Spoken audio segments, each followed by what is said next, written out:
welcome to yet another beer review with me, Peter, the master of hoppets.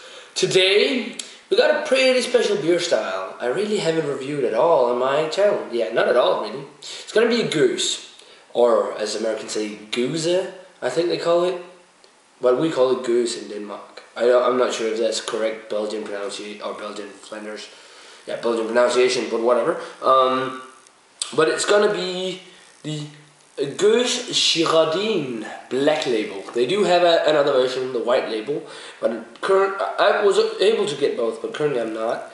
And yeah, Gueuze. I haven't reviewed any Gueuze on this show at all, and I really wanted to get into review more sour ales on the show, both Flanders brown ales or Flanders sours. And also Lambics. I have only reviewed one Lambic on the show, which is the Cantillon Creek Lambic, which is really good, and it's really sour. Cantillon makes some really good Lambics, but those are for really Lambic connoisseurs, because a lot of them are so sour. I'm also going to review the Bio Goose, but today we got the Girardin. And Girardin, man, it's a small brewer in Belgium, in Sint Ulriks-Kapelle in Belgium. They don't even have a website, and they actually don't care that much for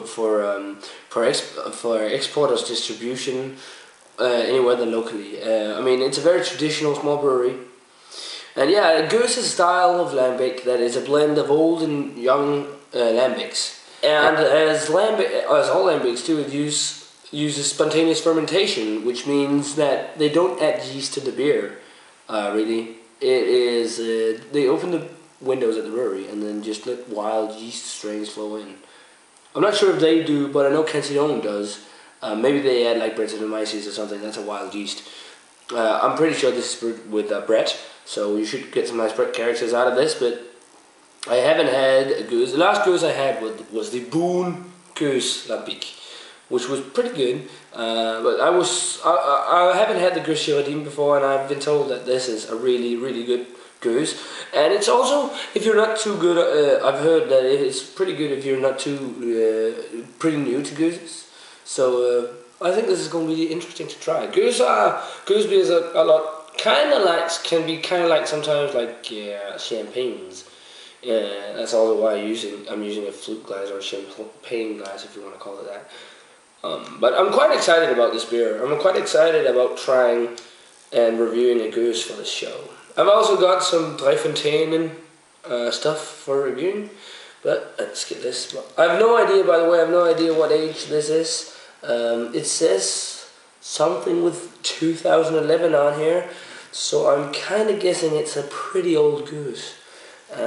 We'll find out. It doesn't have much info on the bottle other than some Belgian or French stuff, but it is originally on 5% alcohol, but they can mature for so long. Gueuzes, some say up to 30 years, so you can't really be unsure about the age. But wow, that cork just smelled amazing. But let's pour some in here to the flute glass. And I mean, if you're not a fan of like dry beers, maybe dry IPAs, I'm not sure if you're gonna be a fan of this kind of beer, because they're dry as hell. They're like bone dry. Oh yeah, that sip tasted pretty good. Now the color here is just nice. Slightly clear, like a cross between an amber orange color. I got some yeast going on in the bottom of the bottle, but we'll get to that. But it's an orange kind of golden color, small white lace here. Early effervescent, not extremely, but it's out the aroma. Oh yeah, like a tartness, wow, it smells, instantly I just get the Brettanomyces character to it, like a funkiness to it.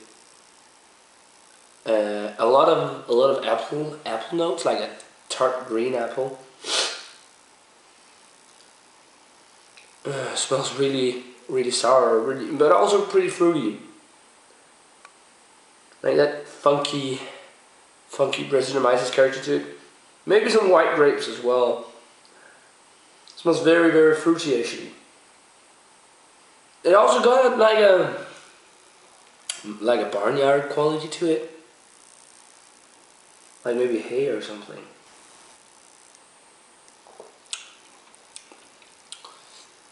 Oh, that is really, really tart. The body on it is actually like a medium, not really full, but a solid medium body. And as I said in the beginning, it's bone dry. I mean, man, it's really, really, really dry. Yeah. Immediately taste a huge amount of tartness. Almost like like biting into a lemon.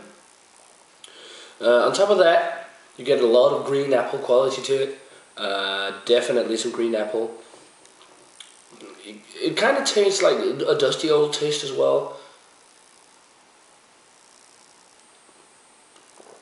You get the right white grapes.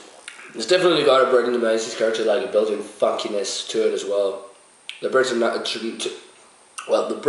Brettanomyces definitely shines through, and you get some woody notes as well. It's actually really, really complex. I expected it to be ripping up my tongue like hell because it's so it's such a sour beer, but it's actually not that bad at all. It's also pretty refreshing. It's almost like an apple juice mixed with like the tartness, like green apple juice. Yeah, it is actually rather nice. Sure is. It is a really nice style. I mean, I really like that you get some of that, like slightly citric flavors and the apple and it is, but it's kind of a beer you need to grow accustomed to. I don't think it's one that you will like right off the bat, but I think it's pretty good.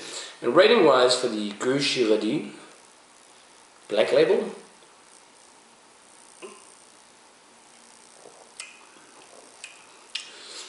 I think I'm gonna go 85. I think it's really, really good. It's definitely a Gueuze you need to check out if you get Girardin Gueuzes at all, or Girardin Lambics. They only concentrate on Lambics now. They also once brewed lagers, but whatever. But an 85, yeah, for the Girardin Gueuze Girardin Black Label. It's a really great Gueuze Lambic, and I hope you get to try it. Check it out if you have the chance, and let me know what you think of it if you've had it. And as always, remember to comment, subscribe, and all that stuff. And I'm gonna say cheers, and I will see you in another beer review.